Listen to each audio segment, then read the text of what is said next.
Hello दोस्तों। आज हम लोग दोस्तों भारतीय राष्ट्रीय आंदोलन से संबंधित 50 महत्वपूर्ण प्रश्न दोस्तों हम लोग पढ़ेंगे, जो बिहार शिक्षक भर्ती 4.0 के लिए बहुत ही महत्वपूर्ण होने वाला है दोस्तों। आइए दोस्तों शुरू करते हैं। पहला प्रश्न है दोस्तों, भारतीय राष्ट्रीय कांग्रेस के 1896 अधिवेशन की अध्यक्षता किसने की थी? ऑप्शन ए दादा भाई नौरोजी के द्वारा किया गया था। Option B Bal Gangadhar Tilak. Option C Gopal Krishna Gokhale. Option D हो जाएगा रहमतुल्ला सयानी। तो दोस्तों इसका राइट आंसर हो जाएगा रहमतुल्ला सयानी के द्वारा जो है भारतीय राष्ट्रीय कांग्रेस के 1896 का अधिवेशन किया गया था। दोस्तों ये अधिवेशन कहाँ किया गया था? ये अधिवेशन आपका कलकत्ता में किया गया था, ध्यान रखेंगे। कहाँ किया गया था? कलकत्ता में किया गया था, आप लोग बिल्कुल ध्यान रखेंगे, ठीक है। और इसके अध्यक्ष कौन थे? रहमतुल्ला सयानी थे, ठीक है। इसी में जो दोस्तों धन का बहिर्गमन सिद्धांत दिया गया था, ठीक है। इसी में क्या दिया गया था? धन का बहिर्गमन सिद्धांत दिया गया था, ध्यान रखेंगे, ठीक है। वेरी वेरी इंपॉर्टेंट है। आइए दोस्तों प्रश्न संख्या दूसरा देख लेते हैं। प्रश्न संख्या दूसरा है दोस्तों, वंदे मातरम गीत किसने लिखा था, जो 1896 के कांग्रेस अधिवेशन में गाया गया था? वेरी वेरी इंपॉर्टेंट है दोस्तों। अभी हम लोग ऊपर पढ़े हैं दोस्तों प्रश्न संख्या पहला, जिसमें था कि 1896 का कांग्रेस अधिवेशन की अध्यक्षता किसके द्वारा किया गया था? किसके द्वारा किया गया था? तो रहमतुल्ला सयानी के द्वारा किया गया था। किसके द्वारा? रहमतुल्ला सयानी के द्वारा, ठीक है, ध्यान रखेंगे। रहमतुल्ला सयानी के द्वारा अध्यक्षता किया गया था। इसी में दोस्तों क्या किया गया था? धन का बहिर्गमन सिद्धांत दिया गया था। धन का बहिर्गमन सिद्धांत दिया गया था, ठीक है, बहिर्गमन सिद्धांत दिया गया था। साथ ही साथ आपको ध्यान रखेंगे कि वंदे मातरम गीत जो है वो गाया गया था। किसके द्वारा गाया गया था बताइएगा? बंकिम चंद्र चट्टोपाध्याय के द्वारा गाया गया था। वेरी वेरी इंपॉर्टेंट रहेगा, ठीक है। प्रश्न आपसे पूछेगा कि वंदे मातरम किस अधिवेशन में गाया गया था, तो आपको ध्यान रखना होगा 1896 के कांग्रेस अधिवेशन में गाया गया था। इसका अध्यक्षता किसके द्वारा किया जा रहा था? तो रहमतुल्ला सैनी के द्वारा किया जा रहा था, ठीक है। आइए प्रश्न संख्या तीसरा देख लेते हैं दोस्तों। प्रश्न संख्या तीसरा है, भारतीय राष्ट्रीय कांग्रेस के किस अधिवेशन की अध्यक्षता दादा भाई नौरोजी ने की थी, जिसमें उन्होंने स्वराज शब्द का पहली बार प्रयोग किया था? बताइएगा। वेरी वेरी इंपॉर्टेंट है दोस्तों। प्रश्न संख्या 3 से हम लोग बहुत ही इंपॉर्टेंट प्रश्न, इसको हम लोग ध्यान रखेंगे, ठीक है। बताइएगा। पहले तो दोस्तों बात कर लेते हैं दादा भाई नौरोजी की। तो दादा भाई नौरोजी ने 3 बार कांग्रेस का अधिवेशन की अध्यक्षता किए थे। पहली बार दोस्तों कब किए थे? 1886 ईस्वी में। कहाँ पे दोस्तों? तो कलकत्ता में, ठीक है, कलकत्ता में, ठीक है। उसके बाद जो है 1893 में करते हैं। कहाँ पे करते हैं? तो लाहौर में करते हैं, ठीक है, ध्यान रखेंगे। उसके बाद फिर करते हैं अध्यक्षता 1906 में। 1906 में कहाँ करते हैं? ये भी हो जाएगा आपका कलकत्ता में, ठीक है, ध्यान रखेंगे। 3 बार करते हैं दादा भाई नौरोजी अध्यक्ष। कब कब? तो 1886 में कलकत्ता में, और दूसरा हो जाएगा 1893 में लाहौर अधिवेशन में, और 1906 के कलकत्ता अधिवेशन में 3 बार अध्यक्षता करते हैं, ध्यान रखेंगे, ठीक है। आइए आगे देख लेते हैं दोस्तों। दोस्तों प्रश्न में चलते हैं। कह रहा है कि किस अधिवेशन में जो है स्वराज शब्द का प्रयोग किया गया था?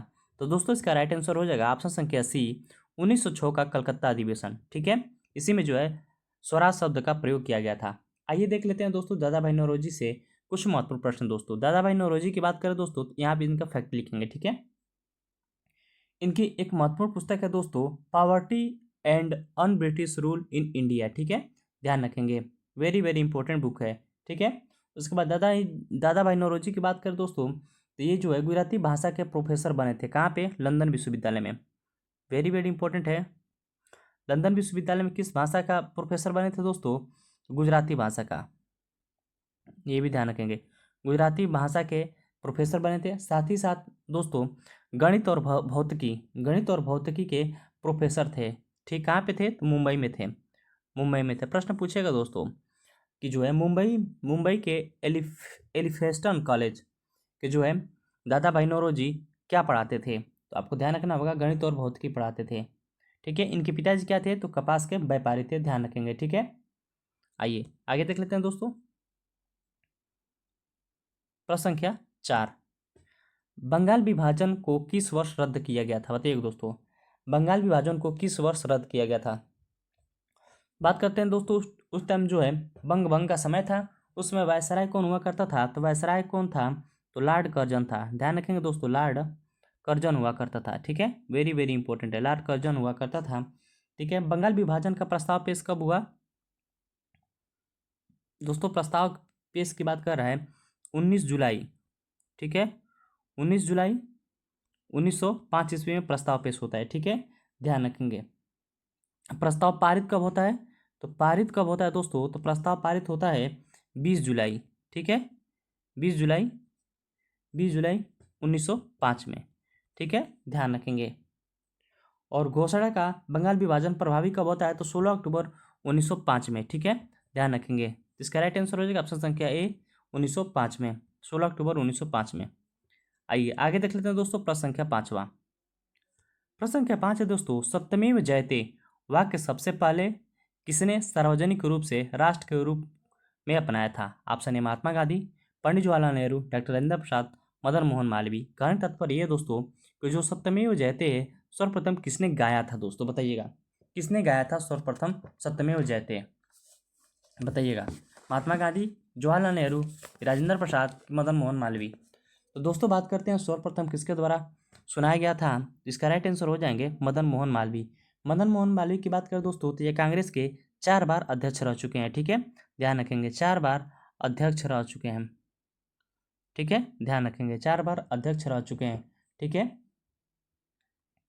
आगे देख लेते हैं। इनको जो है किसकी उपाधि मिली है? तो महामना की, महामना की उपाधि मिली है, ये भी आप लोग ध्यान रखेंगे। ठीक है, साथ ही साथ आपको ध्यान रखेंगे जो गांधी जी की पत्रिका थी, गांधी जी की एक पत्रिका थी इंडियन ओपिनियन। ठीक है,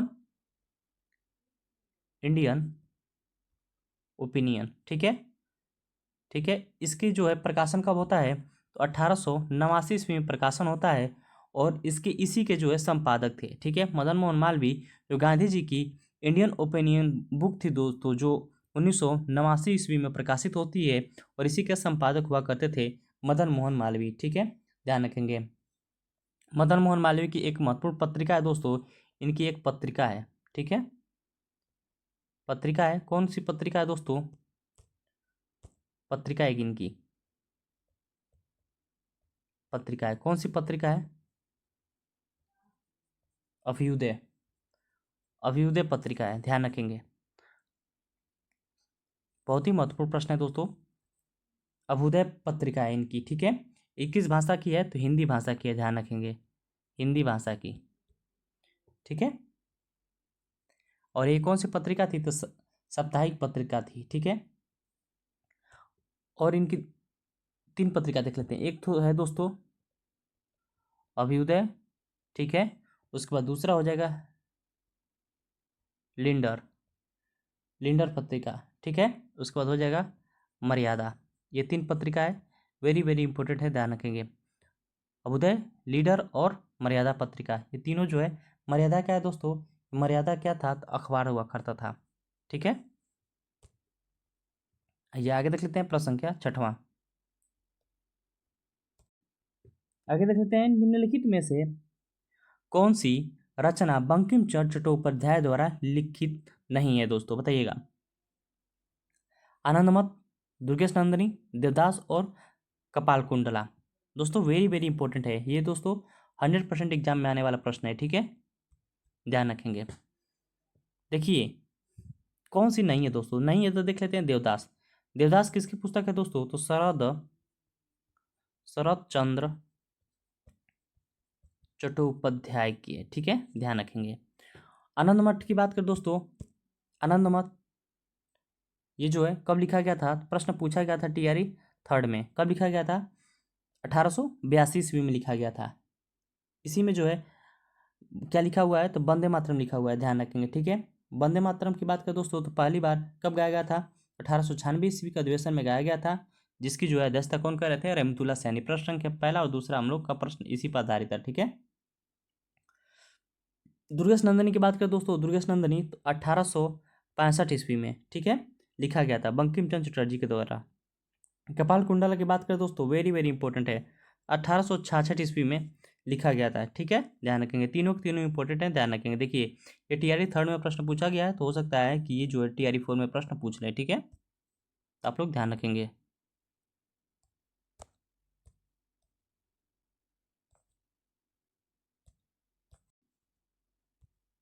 आगे देख लेते हैं दोस्तों, प्रश्न संख्या 7 है, महात्मा गांधी पहली बार पटना कब पहुंचे थे? 1915 में, 1916 में, 1917 में, 1920 में। तो दोस्तों बात करते हैं महात्मा गांधी पहली बार पटना कब पहुंचते हैं, तो 10 दिसंबर का समय था, माफी चाहेंगे 10 अप्रैल का समय था, ठीक है। 10 अप्रैल 1917 ईस्वी में ये कहाँ पहुंचते हैं, तो पटना पहुंचते हैं, ध्यान रखेंगे, वेरी वेरी इंपॉर्टेंट है दोस्तों, 100% एग्जाम में आने वाले प्रश्न है, ठीक है। आपको ध्यान रखना होगा, महात्मा गांधी पहली बार पटना कब पहुंचते हैं, तो 10 अप्रैल 1917 ईस्वी में पटना पहुंचते हैं। आइए आगे देख लेते हैं दोस्तों, माफी चाहेंगे 1 मिनट। चलिए प्रश्न संख्या 8 देख लेते हैं। प्रश्न संख्या 8 है दोस्तों, स्वराज पार्टी की स्थापना कब की गई थी या कब हुई थी? 1920 में, 1922 में, 1923 में, 1925 में। तो दोस्तों बात करते हैं स्वराज पार्टी की स्थापना कब होती है, तो 1923 ईस्वी में होती है, ध्यान रखेंगे। किसके द्वारा किया जाता है? इसके जो है मोतीलाल नेहरू और चित्तरंजन दास के द्वारा। किसके द्वारा? तो मोतीलाल नेहरू प्लस चित्तरंजन दास के द्वारा, ठीक है, ध्यान रखेंगे। कब किया जाता है? 1923 में, ठीक है। बात करते हैं दोस्तों, देखिए ये तो नॉर्मल प्रश्न है, प्रश्न ये पूछेगा कि बताइए कि इसमें अध्यक्ष कौन थे और उपाध्यक्ष कौन थे, ठीक है। अध्यक्ष की बात करें दोस्तों, अध्यक्ष कौन हुआ करते थे, तो चित्तरंजन दास जी क्या थे? अध्यक्ष थे, ठीक है। सचिव पूछेगा दोस्तों कौन थे, तो मोतीलाल नेहरू क्या हुआ करते थे, तो सचिव हुआ करते थे, ध्यान रखेंगे, क्या हुआ करते थे, तो सचिव हुआ करते थे, ध्यान रखेंगे, ठीक है। स्वराज पार्टी का स्थापना 1923 ईस्वी में होता है, मोतीलाल नेहरू सचिव हुआ करते थे, साथ ही साथ चित्तरंजन दास जो है अध्यक्ष हुआ करते थे, ध्यान रखेंगे। आइए आगे देखते हैं प्रश्न संख्या 9। प्रश्न संख्या 9 दोस्तों, गांधी इरविन समझौता किस वर्ष हुआ था, बताइएगा? 1929 में, 1930 में, 1931 में और 1932 में। दोस्तों बात करते हैं गांधी इरविन समझौता की, ये कब होता है, तो 1931 ईस्वी में होता है, ठीक है, ध्यान रखेंगे। 1931 ईस्वी में होता है, किनके बीच में होता है दोस्तों, तो महात्मा गांधी और लॉर्ड इरविन के बीच में होता है, ठीक है। कब होता है? 5 मार्च को होता है, 5 मार्च 1931 में होता है, ध्यान रखेंगे, डेट भी इम्पोर्टेंट है, ठीक है। और जो है इंपॉर्टेंट है, ध्यान रखेंगे। आगे देख लेते हैं दोस्तों, प्रश्न संख्या 10। प्रश्न संख्या 10 है दोस्तों, एनी बेसेंट भारतीय राष्ट्रीय कांग्रेस की अध्यक्ष बनी, कब बनी दोस्तों, बताइएगा? 1915 में, 1916 में, 1917 में, 1918 में। बात करते हैं दोस्तों भारतीय राष्ट्रीय कांग्रेस की पहली महिला अध्यक्ष की बात करें या अध्यक्ष की बात करें दोस्तों, पहली महिला अध्यक्ष की तो कौन थी, तो एनी बेसेंट हुआ करती थी। कब बनी थी? 1917 ईस्वी में बनी है, इसको आप लोग ध्यान रखेंगे, ठीक है। कौन सा अधिवेशन था, तो कलकत्ता का अधिवेशन होता था, वो हुआ था, उसी में जो है क्या थी, ये पहली महिला अध्यक्ष थी भारतीय राष्ट्रीय कांग्रेस की, ठीक है, ध्यान रखेंगे। बात करते हैं दोस्तों, उसी में दोस्तों पहली बार तिरंगा झंडा फहराया गया था, ध्यान रखेंगे, पहली बार, फर्स्ट बार जो है तिरंगा झंडा फहराया गया था, ठीक है, तिरंगा झंडा फहराया गया था, ठीक है, ये भी इंपॉर्टेंट है, ध्यान रखेंगे। आइए दोस्तों देख लेते हैं एनी बेसेंट के बारे में, ये भारत कब आती हैं, तो भारत आती हैं 1893 ईस्वी में भारत आती हैं, ठीक है। और ये किसकी सदस्यता हुआ करती थी, थियोफिकल सोसाइटी की, थियोफिकल सोसाइटी की ये जो है सदस्यता हुआ करती थी। साथ ही साथ इन 1900 माफी चाहेंगे 1899 में इन्होंने क्या किया था, तो हिंदू जो है सेंट्रल कॉलेज की स्थापना की थी, हिंदू सेंट्रल कॉलेज की स्थापना की थी, जिसे हम लोग वर्तमान में क्या बोलते हैं दोस्तों, BHU बोलते हैं, ठीक है, ध्यान रखेंगे। और ये कांग्रेस की पहली महिला कांग्रेस की अध्यक्ष थी, ठीक है, ये भी आप लोग ध्यान रखेंगे। इसका राइट आंसर हो जाएगा 1917 कलकत्ता अधिवेशन में अध्यक्ष बनी थी, ठीक है। आइए आगे देख लेते हैं दोस्तों, वेरी वेरी इंपॉर्टेंट ये भी प्रश्न आएगा, दांडी यात्रा की बात करें दोस्तों, ठीक है। दांडी यात्रा में महात्मा गांधी के साथ कुल कितने सदस्य सत्याग्रही थे, बताइएगा? दांडी यात्रा जो महात्मा गांधी ने शुरू किया था, तो उनके साथ कुल कितने सत्याग्रही थे? 60 थे, 72 थे, 88 थे कि 78 थे? तो दोस्तों बात करते हैं कितने थे, तो 78 हुआ करते थे, ठीक है। ये कहाँ से शुरुआत होता है दोस्तों, तो दांडी यात्रा की बात करें दोस्तों, तो ये गुजरात से शुरू होता है। कहाँ से होता है? गुजरात से शुरुआत होता है, ठीक है। और ये कहाँ चलता है दोस्तों, दांडी तक चलता है। दांडी कहाँ है दोस्तों, नवसारी जिला में है, ठीक है। बात करते हैं दोस्तों अगला,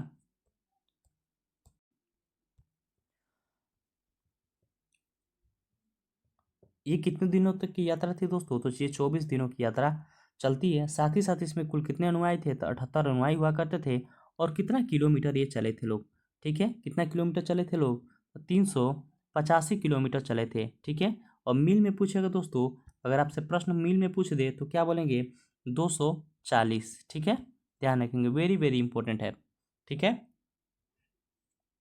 आइए आगे देख लेते हैं प्रश्न संख्या 12।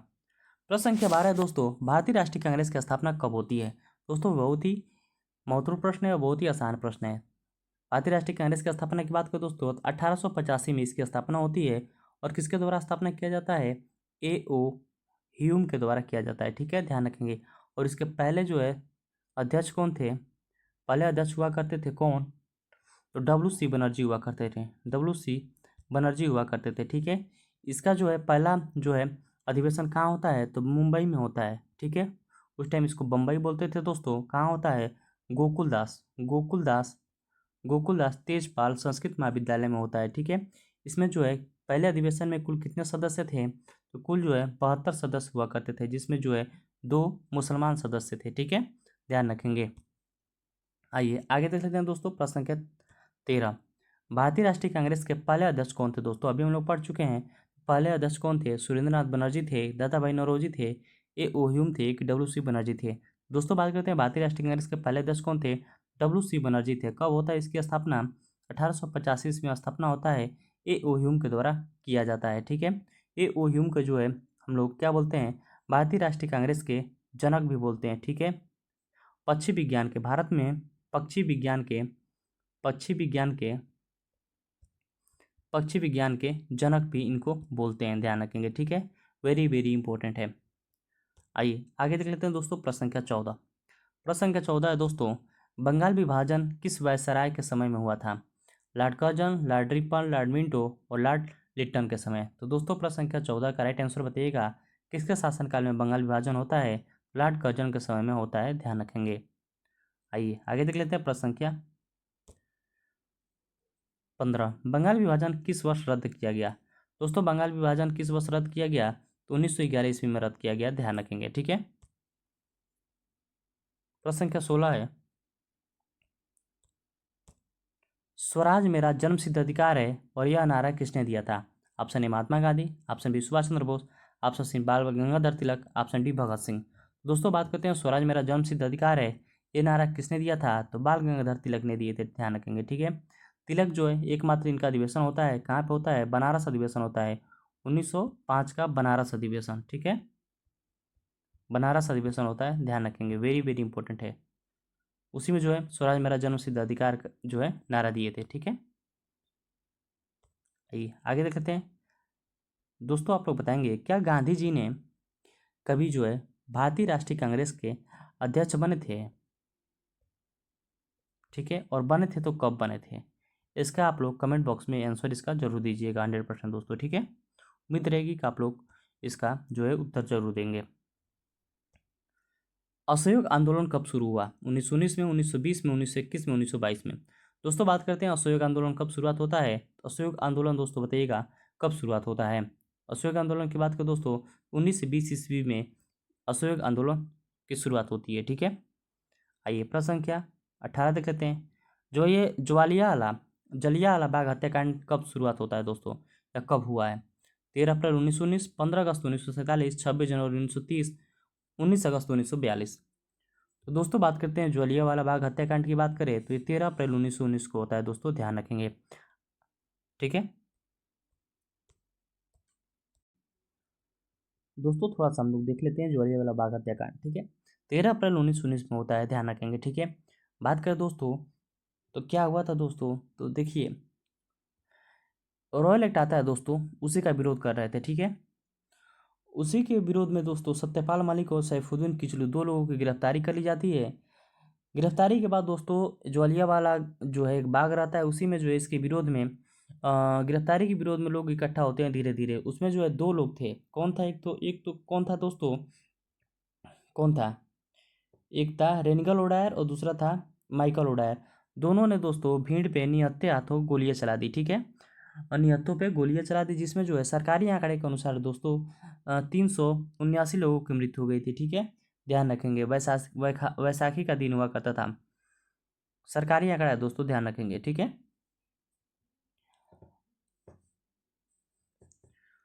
आइए आगे देख लेते हैं दोस्तों।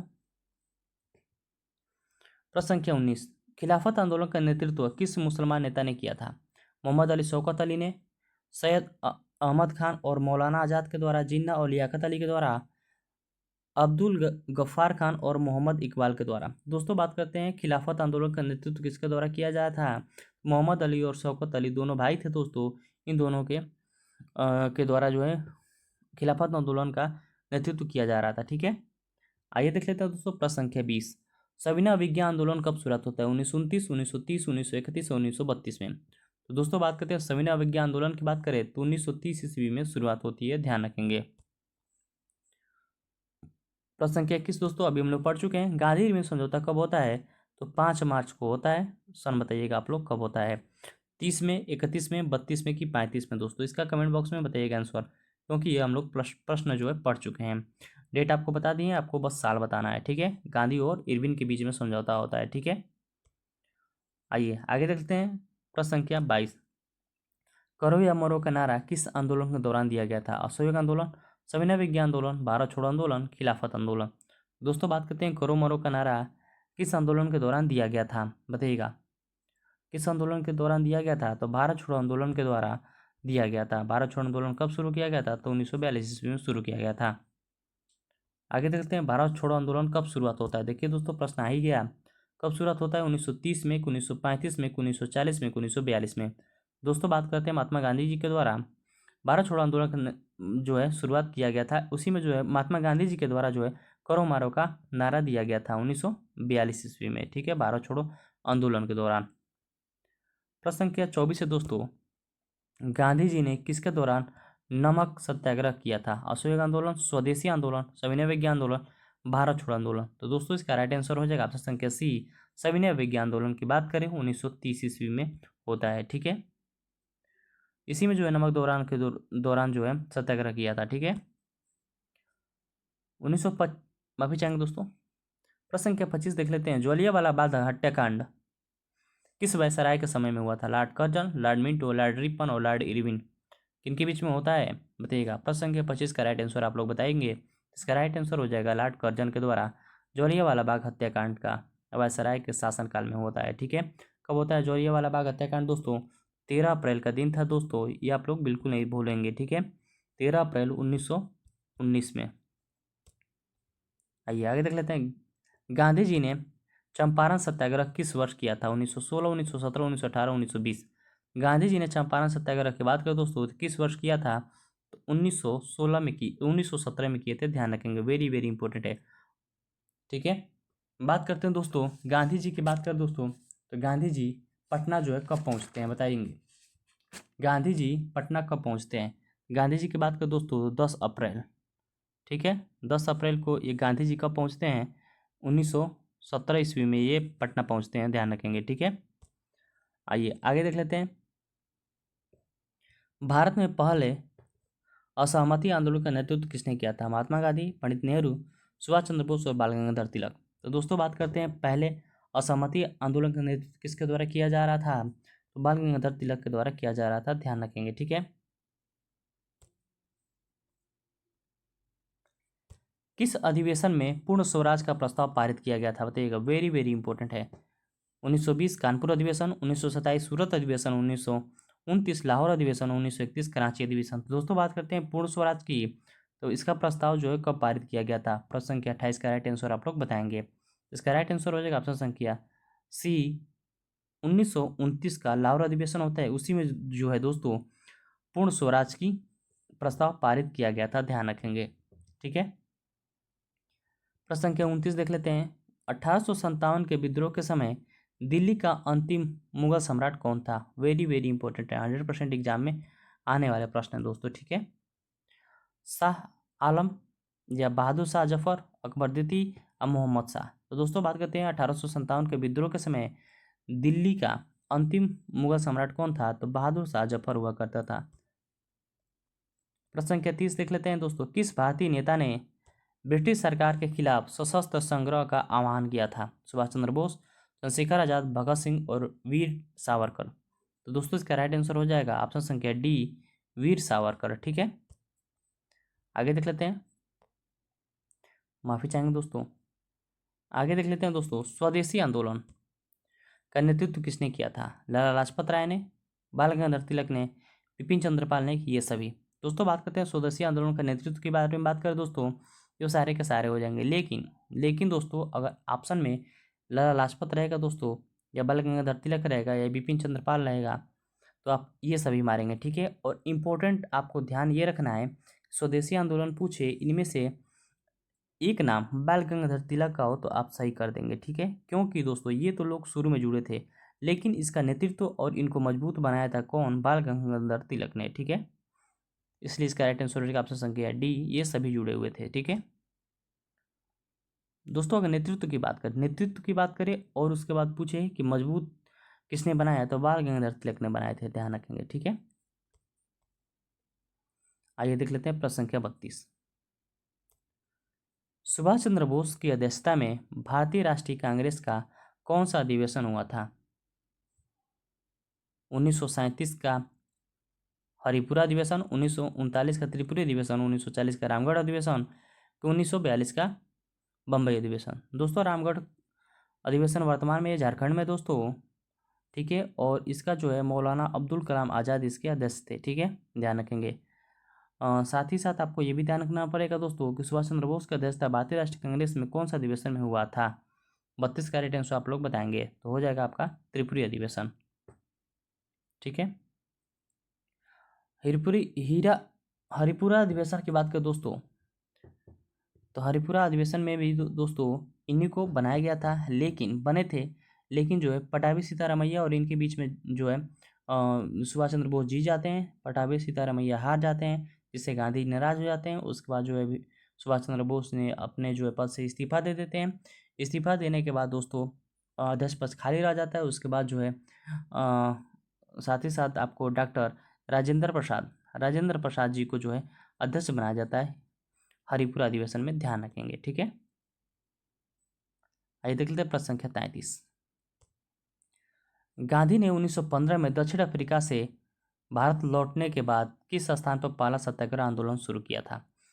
बताइए दोस्तों, और ये गांधी जी का सफल आंदोलन भी था। चंपारण, अहमदाबाद, रांची और पोरबंदर। दोस्तों इसका राइट आंसर हो जाएगा ऑप्शन संख्या ए, चंपारण सत्याग्रह 1916 ईस्वी में।